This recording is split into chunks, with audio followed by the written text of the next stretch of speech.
Hello and welcome to Wolverhampton Wanderers. It's been a while since I've used a football name in that intro. The less we talk about FM23, the better. And FM24, well, essentially FM24 was looking to be a bit of a stopgap game until they moved to the Unity engine for FM25. So realistically, audience expectation, bit of spit and polish on FM23, make sure it works a bit better. Well, so far it seems FM24 might be the biggest overhaul of the FM game since I started doing content creation at the very least. As the reason for doing Wolves, you can sort of see the reason on this graph here, the history of Wolverhampton Wanderers. There was a brief sojourn into the third tier, but investment did get them promoted from the Championship and immediately into Europe for 2 years running. But recent years, whilst 13th, 10th, 13th, do kind of disguise a fair amount of issues. There are large portions, particularly of the last couple of years, where, shall we say, relegation was threatened at least before sorting things out and maybe nicking a few good results. The pandemic, along with Raul Jimenez's, their talisman striker's, major head injury, never really saw them the same afterwards. And with Rui Patricio going in goal as well, there was concerns defensively, because he was pretty solid for them, but Jose Sarr, very, very good on his debut season. Not quite as good last year, for whatever reason, defensive or himself, that's debatable. But as I say, there have been fair portions of the seasons of late where things have looked a little bit sketchy for Wolverhampton Wanderers, and I do think 13th does somewhat flatter them last season. And you do join me here on the first day of the season, so I need to tell you the transfers I've already done, and then we'll discuss the squad as a whole. We'll just stick it on Raul Jimenez's pace. I am using the TCS skin for now until Saz releases one. I'll pop that link in the description below. I am doing this on real world, so whilst this is the first game day, we do still have players available to us that have left Wolves. Well, they left them at the end of August/beginning of September. So we do still have players like Nunes available to us for this month. But Jimenez left before the first day of the season, so he's at Fulham already. And players like Matt Doherty are already here. There are players that Wolves signed that have yet to arrive as well. But I've only made one signing, and that is Adnan Januzaj. Transfer listed for £7 million. I decided not to faff around with it and took him for £7 million. He's pretty solid. All things considered, good corners on Adnan, which will be nice on this new set-piece engine. Get to that in a moment. But still only 28, remarkably, Januzaj. He was loaned out last year. He left Sociedad on a free. Don't know why. Sevilla picked him up and then just loaned him out for the year. Or half a year, maybe. I don't know when that was precisely, but £7 million, we'll take him. And he's pretty good, and he covers a hole in the squad. Now, it's worth saying going forward, there is going to be more midfielder coverage because they're the players that Wolves already brought in. Two midfielders are yet to arrive. So whilst we are a little bit thin on the ground and we are going to lose Mateus Nunes, in particular there, this is the first 11. Sarr, Aït-Nouri, Kilman, Dawson, Semedo. The Doherty signing, baffling really when you've got Semedo, João Gomez, Lamina, Sarabia, Neto, Januzaj and Silva up front. Not Silva up front, Cunha up front. What am I doing? There we go, problem solved. But ultimately, central defensively, a little bit thin on the ground. Goalkeeper backups are concerning. Left back, non-existent really, apart from Aït-Nouri. Breno hopefully has development space.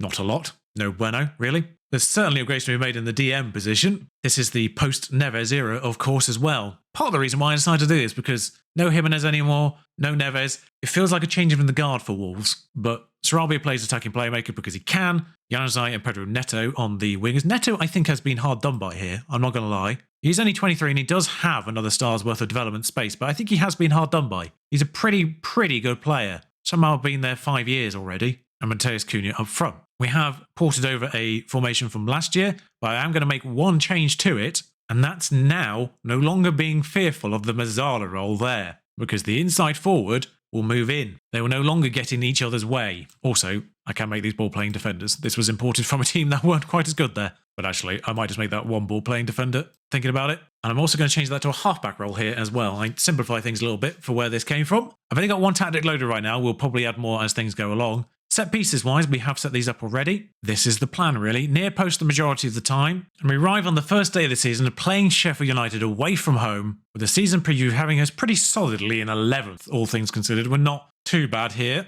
To sort of confirm the promoted sides might have a bit of a problem, but Manchester City miles ahead in the predictions, which is alarming. And they're yet to require Mateus Nunes as well. For some reason, my system manager wanted to swap these two people over, even though they are worse that way around. Never change, Football Manager, never change. So many improvements, still a problem. People just kept wanting to loan Bruno Jordão. He's out of contract at the end of the year. He's not good, doesn't have a great amount of development space either. So I'm going to sell him. We are going to need more midfield cover. despite the 2 coming in, because we're literally 2 out, 2 in, and there's no one else. You look at the people in the squad that aren't actually in the bench positions, none of them are midfielders. All our options are on the bench already. Need more cover there, that's for sure. Whether I switch one of these 2 as support will work out going forward here, but there's the team sheets. I don't know if there's been any changes to there, because they can still make signings that weren't automatically coming in or out as well, the AI. Anel on the bench is interesting. I thought he'd be one of their best defenders. I'm ready to get going. The first goal is crucial. Do you hope your team can produce? Hopefully. And already, immediately, the second you get into a 3D match here, you can see the improvements. It already, I mean, apart from the fact that that screen up there is floating in nothing, but it already looks atmospherically better. And that corner building's different. Fancier. At Bramall Lane, shaking the hands between managers. That's new animation, is it? At the very least, I maybe click skip normally before now. Reset my camera up. TV, lowest height, highest zoom. This is the kickoff highlight because it's on extended highlights to begin with, and that always gets included. For some reason, it doesn't maintain my settings between saves. That's annoying. But there we are. Highlight over. They are playing 3 at the back with Robinson, Egan and Basham. Even more confusing that Anel is on the bench. Now I've seen that. Semedo attempting a long throw here. We've set them up. Dawson does flick it on. Fumbles its way around, back to Semedo. Lovely touch forward. The ball does feel weightier. People have said this. The ball does feel weightier. Across the box, Neto's at the back post, sort of, and taps it in. But you can sort of see it there with the way, provided we go far enough, we do. Semedo's touch here, as he gets past the defender, just throws it, but then the ball loses its momentum quickly, because it's raining as well. Weather is a big factor, apparently, this year. That was one of the improvements they made. So the ball there got bogged down a little bit as he hit it forward. I'm not quite sure how they worked that one out. You'd think it might actually be slicker and sort of shoot off, but depends how boggy it is, I suppose. Nori attempting a throw in as well. Could have been a penalty. I'm not quite sure. Dawson, Lamina, Neto again. That's the post. Back out to Semedo. We have seen the highlight though. Oh God, don't tell me long throws are the problem this year. We've had highlights and they've all been long throws. Dawson, back out to Semedo again. Back to Dawson. Lamina on the edge of the box. Fotheringham might as well not exist. I'd say that's AI, but also Fotheringham did let in quite a lot of goals against Newcastle. Dawson, I mean, the whole team was shambolic in that particular game, but Dawson, Lamina, Fotheringham's not finest hour. I also think he's changed race, which can't help. I mean, Sheffield have done nothing, which feels about right, considering the way they're playing this year. Actually, in fairness, I think Sheffield had some pretty decent performances. They've just not come out with the results. Newcastle aside, which was an utter shambles. Speaking of which, Hamer's going to put a ball in for them. Defending free kicks was always my paranoia last year, and that one hasn't really settled those nerves. And now they're going to try a long throw. Flipping heck, what's his long throws? It went straight to Jose Sá, or Jose Sá. I think you pronounce the J in Portuguese. Semedo, which I suppose I should learn considering, Wolves and Portugal. Semedo, Dawson. I'll just say at this juncture, I'm not intending to throw away the sort of Portuguese identity for... That nearly went in. Wolves, of course, Portuguese is shared with Brazilians as well, so they're all on the same hymn sheet, language-wise. So Neto tired, Cunha playing terribly. Let's get big man Kalajdzic on. God, that was a mouthful. Podence is leaving. Maybe Hwang Hee-chan off the left, just to get him up to fitness. Like, I don't care about the people that are definitely leaving. He's just on the bench because we don't have better options. Nori booked. We're 2-0 up. Miles bring Bueno on. Dawson is also booked, but I'm always reluctant to take off centre-backs. I might not make any more than 3 subs here. That might be it. I mean, this is going splendidly. Nothing else going further. Praise them. Well, Sá, Kilman, Dawson, Semedo and Lamina come out of that, looking pretty solid. Rest of them, bang average apparently. Sheffield had 2 shots. I think we saw both of them. We had an XG of 3, scored 2. Both of them ultimately coming from the second phase of long throws, which, pay attention to them going forward. 2-0 away from home. Sheffield United, first victory, we'll take that. Nottingham Forest won by more than 2 goals. Who do they play? Oh, Palace, by 2 goals.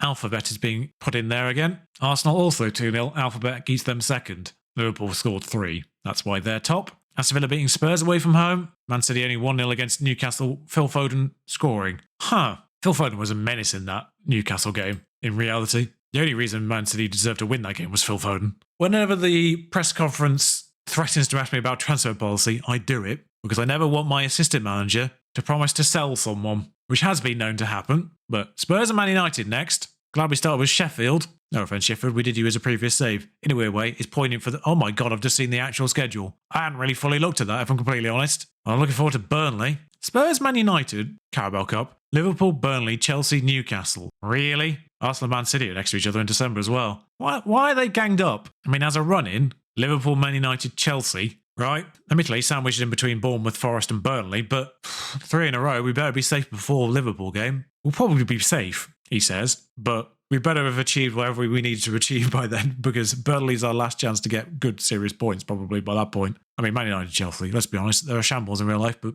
Football Manager doesn't work on the same sensibilities. But I'll probably join you around transfer deadline, just to introduce you to the people that will be joining. Bellegarde, 25, joins. I mean, he's a midfielder, I guess. Not quite sure why they've signed him, judging by that. Tommy Doyle on loan from Manchester City is a slightly more interesting option. Can play both regular midfield and DM. Again, he's 21. He's probably got more potential. And Santiago Breno, to add another Breno to the mix, is a central defender, is all I can say about him. I decided to do the Wolves thing and sign a Benfica defender for 1.8 million instead, who is better than the one that they're already getting in. João Victor, decent Premier League, can still grow an extra half a star, apparently. Terrific signing, 1.8 million. Why wouldn't I? What are they doing with him? What are they doing with him? 4.5 million rising to 8.5 when João Victor was 1.8. 6.75 they spent on Bellegarde. 6.75. I think interestingly, the Tommy Doyle loan is actually nothing if he plays, but money if he doesn't. Not gonna lie, that feels like blackmail. Ignore the rest of them, they're not any good. Nelson Semedo is the best player, apparently, in game week 1. Good for him. But